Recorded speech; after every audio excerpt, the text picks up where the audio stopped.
Hello mga kapangyaw! On the way nga pala ako, papuntang trabaho ngayon. Tara, samahan niyo ako. Yan, dito pala ako nakatira sa Bara area dito sa Macau.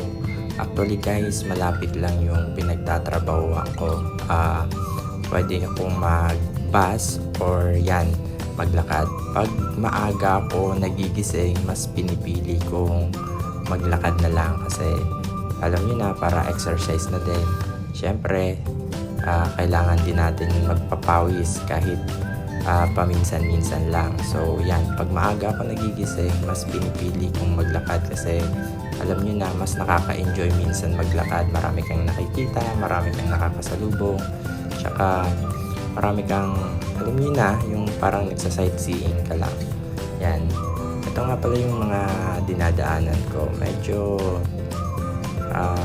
konti lang yung tao, pero yun, maganda kasi yung daan dito, tsaka very organized. Hindi rin nga pala kayo maboboard kasi dito sa Macau guys, kahit sa sulok ng kanto makakakita ka ng Pinoy. Actually, sa madadaanan natin, itong kalsada na to, tinatawag to guys na Chinoy Street. Kasi sa sobrang dami ng restaurant tsaka mga store na Pilipino, so parang nasa sarili ka lang na bansa natin pag dito ka dumaan. Madaming Pilipino dito guys, hindi ka maboboard, at saka kung sakaling may mga katanungan ka, pwede kang magtanong kasi napakaraming Pilipino dito. Siguro guys, dahil sa culture na to dito sa Macau na maraming Pinoy tsaka marami ding store, hindi ako nahirapan mag-adjust sa loob ng isang taon kong pagtatrabaho dito.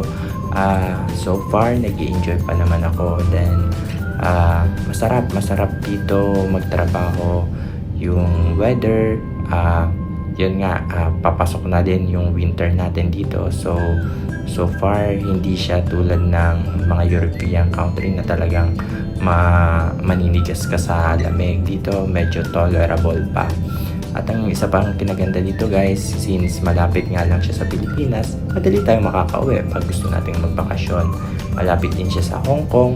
Kung sakaling di-Disneyland tayo, alam niyo na, gusto natin makawala sa work environment natin, malapit lang tayo sa mga travel other country. Ito nga pala guys, the Senado Square, o mas kilala bilang San Malo. Guys, ito yung pinaka-kabisera ng Macau. So yun, pag pumunta ka ng Macau, pag sinabing San Malo, ito yun, ito yung lugar na yun.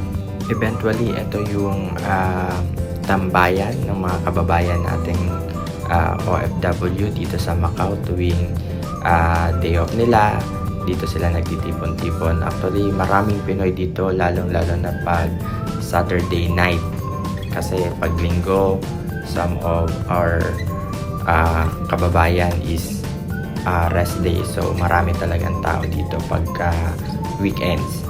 Yan guys, itong way na to guys, dire-diretso na to papunta sa aking trabaho.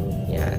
Diba, masarap maglakad kasi yan, marami ka nang nakikita, marami ka pang nakakasalubong. So, yan. Guys, pang night shift nga pala ang kapangyaw nyo ngayon. So, dito sa Macau, bawal yung tatamad-tamad kasi yun na nga, alipin tayo ng salapi, kailangan natin kumayod. 12 hours nga pala ang trabaho ng kapangyaw nyo. Yan, medyo malapit na ako dito. So, yan mga kapangyaw. Sa mga gustong mag-abroad dyan, highly recommended ko yung Macau. Pero since iba-iba tayo ng prospective na bansa, country, so nasa sa inyo yan. Pero yun, kung mapipili nyo yung Macau, yun, malapit lang, hindi kayo masyadong mag-a-adjust kasi maraming Pinoy dito. Medyo malapit na ako sa aking pinagtatrabahuhan. Ito guys, nasa labas na ako sa Grand Lisboa. Ito yung famous, isa din sa famous building dito sa Macau. So, pumunta ka dito sa Macau, kitang-kita mo na kaagad to. Kasi ito yung pinaka mataas na building as of now dito sa Macau. Ayan. Pagpapasok pala guys sa amin sa work yun, itatap up mo yung ID card mo para makapasok ka. Then yan, yung uniform din pala namin dito is may tagalaba kami, so everyday dito kinukuha lang namin dito para mag-BS. Ayan na siya,